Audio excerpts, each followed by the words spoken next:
you. Thank you so much. Going to enter here.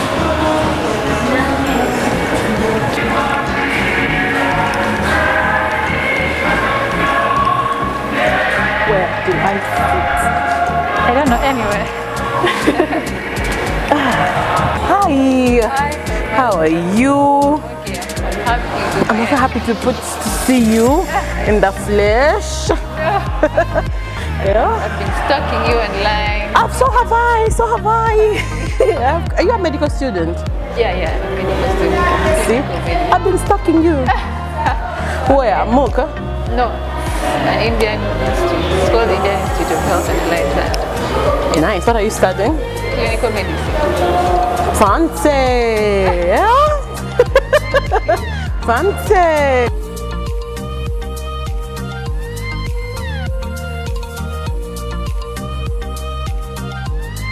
What's up, beautiful people? Welcome back to my channel. If you're returning, welcome. If this is your first time, my name is Nibol and this here is Mental Health with Nibol, a place where we talk about mental health challenges, things like depression, anxiety, post-traumatic stress disorder, psychology and human behavior. And this year we said we're coming back to you bigger and better.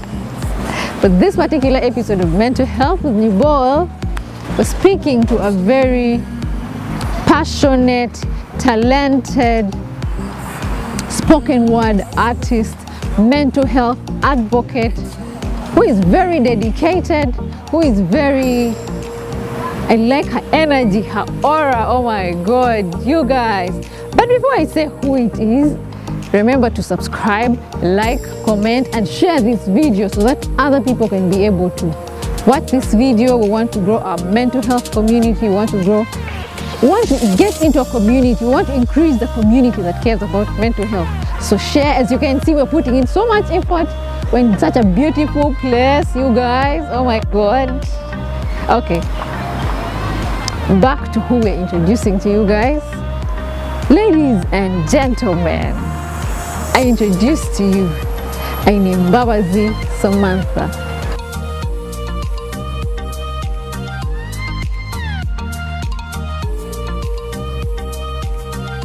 Hi Samantha. Hi Rachel. Welcome to our channel. Thank you for accepting to come to speak to us.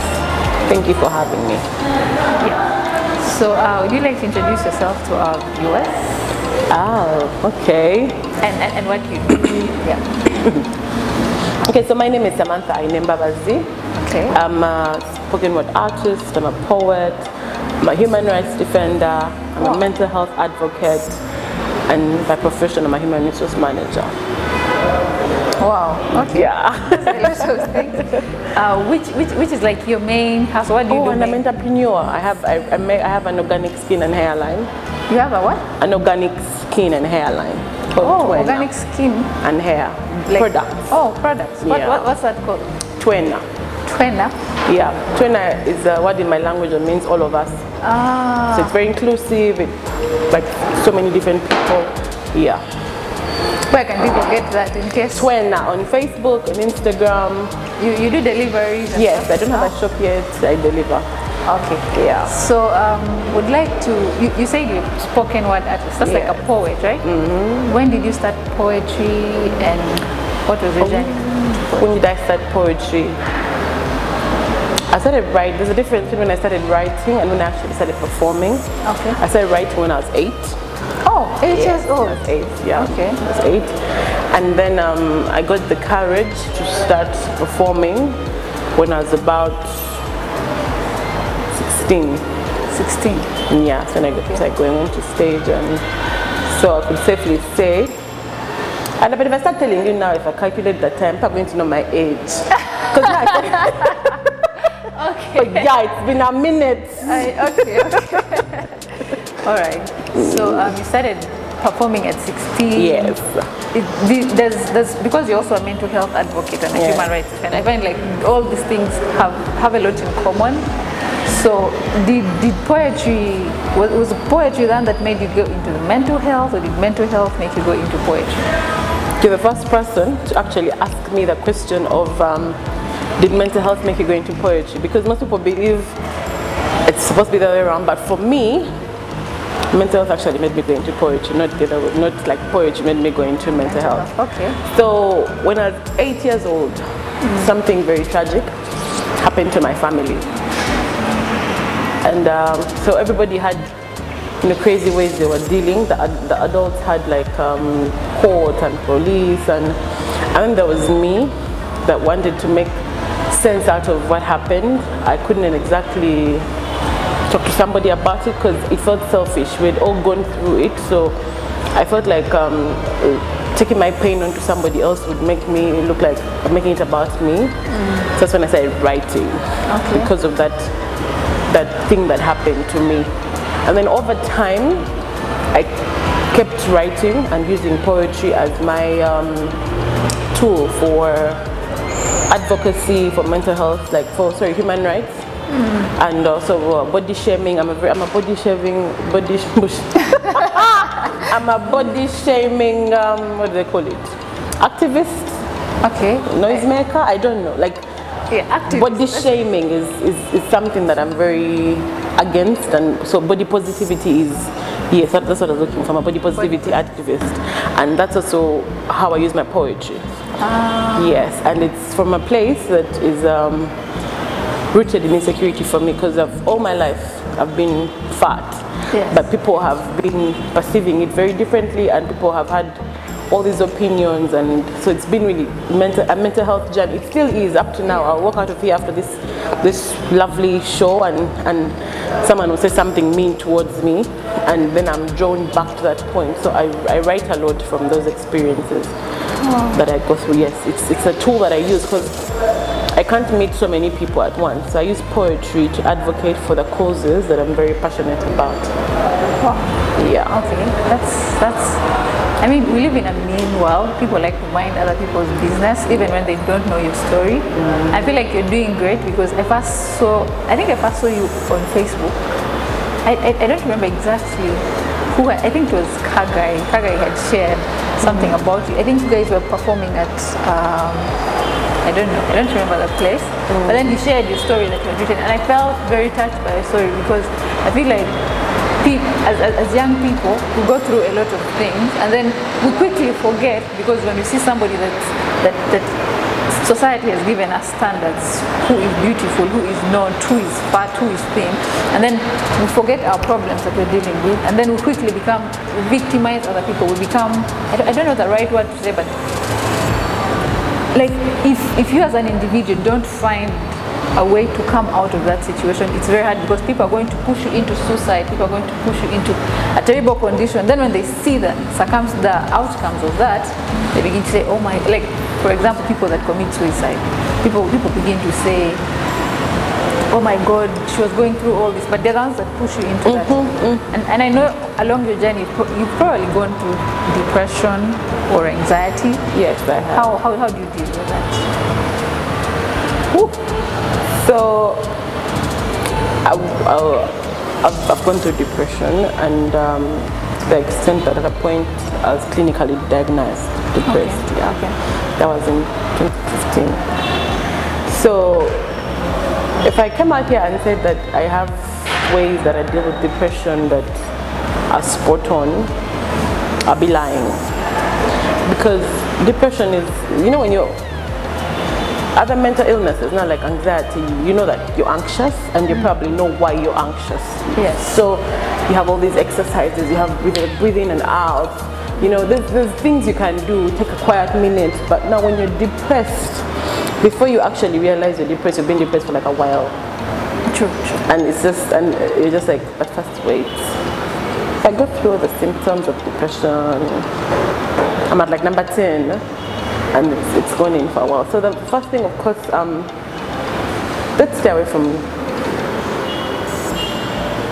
labeling ourselves, because it also, when you keep singing you're depressed, I'm sorry, like I'm not invalidating someone out there who feels like they're depressed, but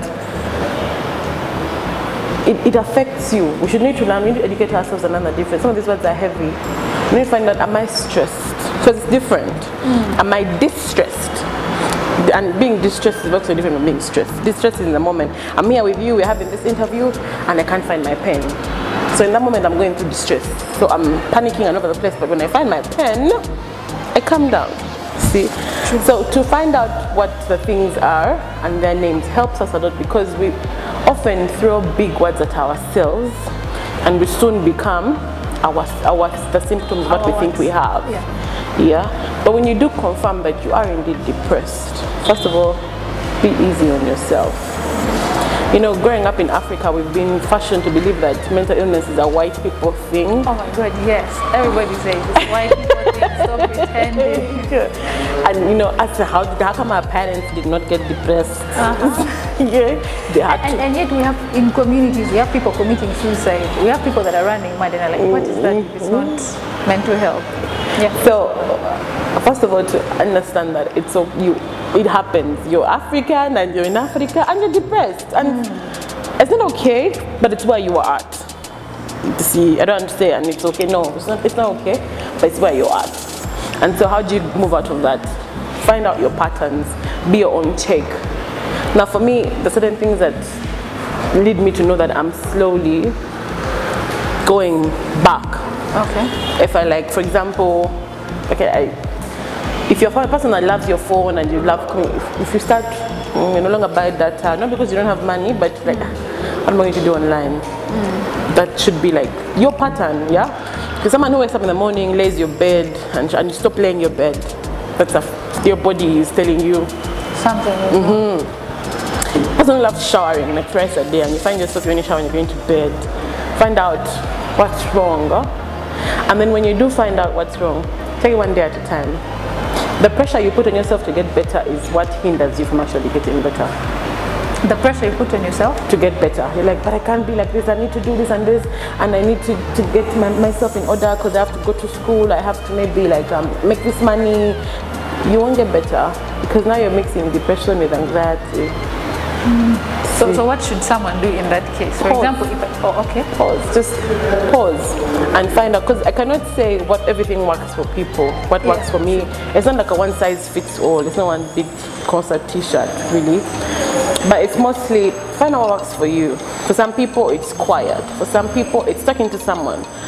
And for some people, it's maybe, not like me, it's art. You know, it's poetry. It's, So it varies from person to person, but learn yourself. But the most important thing I also tell someone is that don't unpack and live there. You know, keep yourself. Some people unpack into a bad situation and camp there for forever. Be sad for a week, 2 weeks, 3 weeks. Start worrying, like, okay, so now how do I transition into what I want? Yes, like you can. Oh yeah, so now I'm depressed. The whole world knows. You can't unpack and live there because there's more. Unfortunately, the worst is probably yet to come. We are young, so we've not had our best lives yet. But chances are high we've also not had the worst moments in our lives yet. And I'm being honest. Yeah, that's true because we are young. Like you see, you have like 70 more years to live. You cannot tell me they're all going to be some. Nah. Yeah. Wow, okay. I mean the fact that we know things could go wrong and things could go right. The fact that we know things could go wrong can be discouraging. I guess the most important thing we should do at that point is just be us and learn to go through every emotion. Yeah. Okay, so the other thing we're really interested in is your brand, SIZE YANGE. I feel it speaks for itself and it sort of communicates your message. Is there a story to how you came up to this? Yes, there is a story. Okay. And I'm sure it's the story of every female in Kampala. Okay. Okay. So there's nowhere you go in Kampala and you're a woman and people, especially border men or like taxi, everyone will be shouting, SIZE YANGE, SIZE YANGE. Oh yeah, especially border men. Yes. Yeah. But then for me particularly, it's so usually it's done on women that are big like me. Okay. And it's a misogynistic thing. It's because apparently women are made for the handling of men, and so someone proclaiming SIZE YANGE is someone telling you that you're the perfect size that they can handle. Yeah. And it's usually a derogative term. They use it now for plus women, like, yeah, like it make you feel like nobody can manage who you are, nobody can accommodate that which you are. And that's why my brand is called SIZE YANGE. I believe so much in taking power away from the things that are meant to break us. That's why my mental health thing is called broken crayons. It's called broken what? Broken crayons. So ideally it's a bad thing to be broken, right? Yes, yes. So my whole point is to take power away from those things. So the SIZE YANGE term is derogative, but when we own it, when you say, yeah, I am my perfect size. Ah, okay. This is my perfect size. This is who I am. It's like yes. saying, they say make lemonade when Yes. life throws lemons at you. Okay. And add vodka. SIZE YANGE is vodka. Oh, okay, that's new. Yes.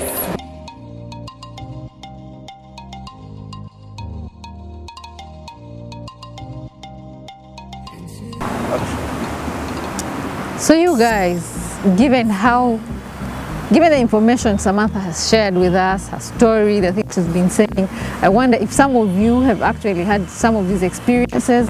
I wonder what your thoughts are. I'd like to know what your thoughts are. Speak to us in the comment section, share your thoughts with us, and let's see what you think.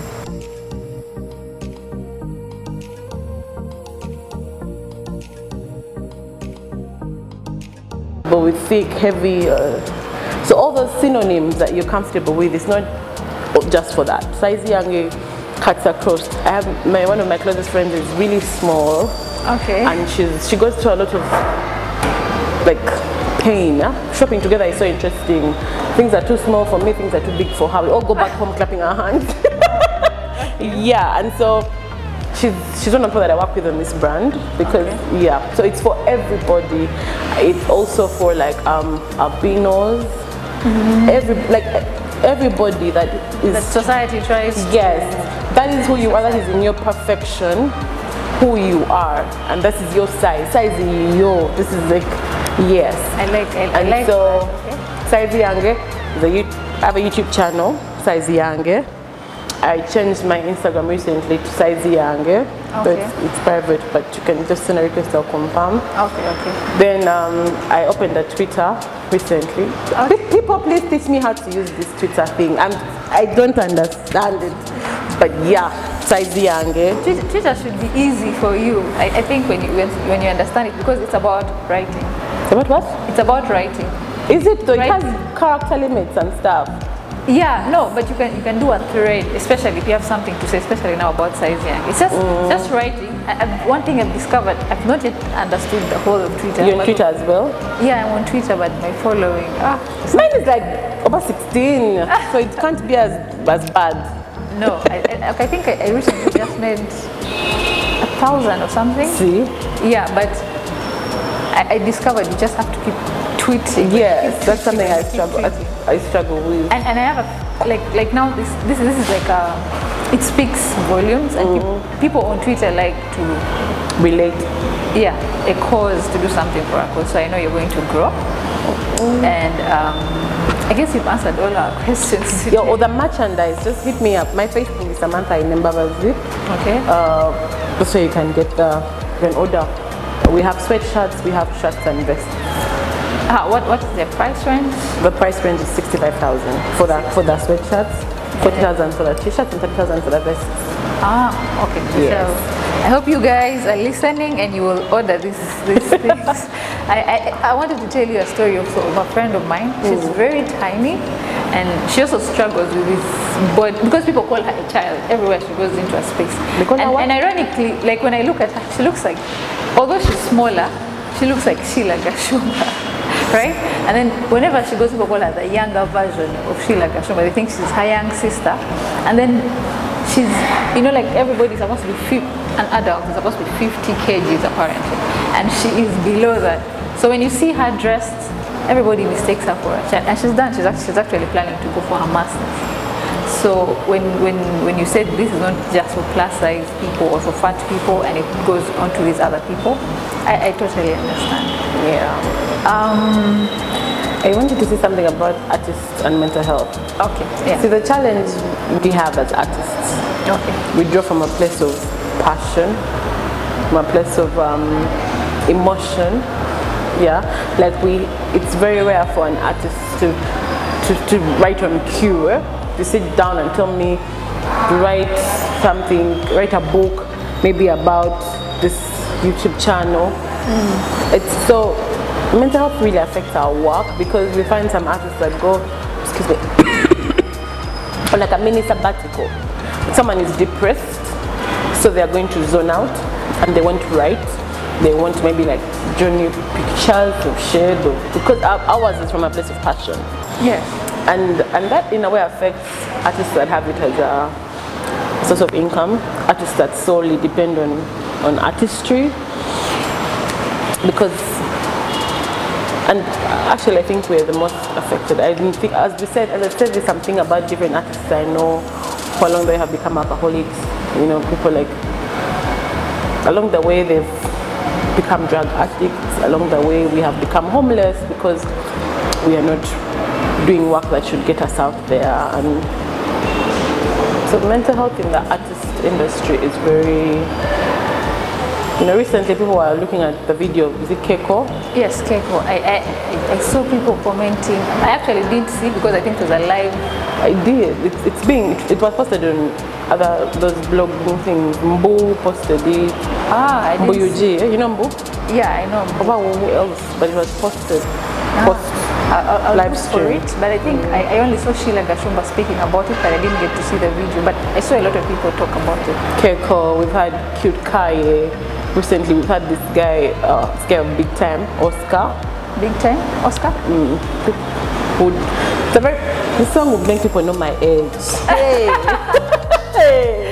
Okay. This guy who sang Niranga Apple. So like we've been coming up and seeing a lot of, we don't see, maybe because those other people are not famous, but we don't see people from other disciplines having their mental health laundry and that in public, yeah? But for us, yeah, because you're in the public eye. Yeah. So mental health really affects us. Even fame gets, you know how you start out, like me, as writing at 8, you know, just to get away with things, and then before you know it, you're on a stage, before you know it, people know you, before you know it, people are in your business, people know you're fat, people see you, people start, and that kind of like just diminishes you as a human being.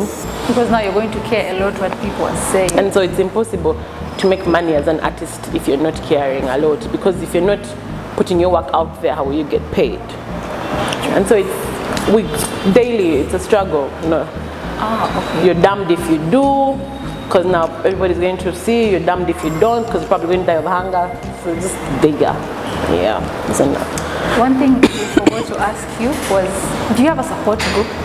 Like, what do you do? Do you like have like, I don't know, a support group? I get your question. Yeah. Excuse me. I do and I don't. Okay. I'll explain. The certain things, you know, like I said, coping with some things is not a one size fits all. There's certain things that will happen to me and I want people around me. The things that will happen and I won't want people around me. But it's important for someone to have their person or their people. They have someone that checks in on you, you know, 2 days, but how are you? But also let's check on our friends, especially our happy friends. Those people are hiding a lot. Those people are not happy. True. Yeah. And also, once you are someone's support group, there are things you can do that will make you toxic for that person. First of all, we believe we're entitled. See, if I'm in your support group, and then, let's say, someone else tells me that, oh, by the way, Rachel posted on her Facebook that she's been feeling down lately. Hey, Rachel, I thought we were friends. How can you not tell me something serious to you? And that in alone just pushes somebody further away. It's very heartbreaking when you're close to somebody and they're kind of withholding information from you. But sometimes how you act will either make it better or worse. Okay. So support group, as someone's support group, you also have to know when to do certain things. And the thing that has actually ruined support groups and isolated people is that spirit of entitlement. Like, people are entitled to people's information, people are entitled to people's lives. Like, oh, how you wear that dress without telling me? Like, small things. No, it happens, yeah? Yes. And you isolate someone. Like, you find yourself in one car box alone because you can't fulfill people and you're not engaging with people. So sometimes support groups actually do more harm than good. And I wanted to say this here, but if you're someone's support group, check yourself. How about on the professional bit of things like a psychiatrist? Okay, not that. I feel like people, when you mention a psychiatrist, people get defensive. They think, you think I'm mad, you think I'm crazy, but then maybe we go to therapists or counselors. Have you, as an individual, had any experience with counselors, with professional help? I have. Okay. Like I said, I had clinical diagnosis, so Yeah. that's the process that That led to that. I've had both. Excuse me. I'm so sorry. It's okay. I've had both positive and negative interaction with therapists. I'll say something. I'm into mental health, so I know a lot and I researched about mental health. Mental health in Uganda is just broadening out of HIV and drugs. Okay. Ideally, how mental health came into Uganda was HIV. Counselors. It started at the rise of HIV as HIV counselors. So then we got into drug addiction and now we're going to family. So these personal things about depression, anxiety, paranoia. Our mental health people are not that Equipped? yes. Okay. But now that the generation that is coming up, that's what was before I struggled, because people would be like, first of all, they were really old. No young people were studying that course then. The very people that were there were old. People that were in those high-end facilities were, they asked for experience of like 25 years, so they were old. But I love the current mental health movement that is coming up, of young people, of feminists, of humanists, the people that are very passionate and excited and are doing their research and they're making it accessible. You can have mental health on Zoom, on a phone call, in person, and people understand these things. They've researched their terms. So lately, my counseling experience or my therapeutic experience is better than the one I had when I needed it the most, because if I was diagnosed, I needed something better. I feel like if I had gotten something better, I would not be having the relapses I get now, but also life. You can't tell. Yeah. But so right now, therapy in Uganda is really growing, and it's getting there, and human rights organizations are getting involved in mental health, and so they are factoring in all these other different things that are affecting people. So right now, like as of 2020, 2021, yes, it's okay. But anything before, it was hard. It was difficult. People didn't even know what they were talking about. I know. People would judge. People are older than you. You go like, and so I feel like I like this boy, and you're young. It's like, yeah, go to study. And I'm like, yo, I've come for counseling. True. Yeah. They're telling you, like, people go with their problems and they undermine them. Ideally. So we're young, we're doing this. Like, Baganda will be like, oh, Joe. But now people are kinder. Yes, they understand it better. Okay, Samantha, thank you so much for coming to speak to us. Thank you for having me. We're blessed to have you, and we're hoping some of you guys are really going to get the SIZE YANGE Yes. stuff. Yeah, I guess.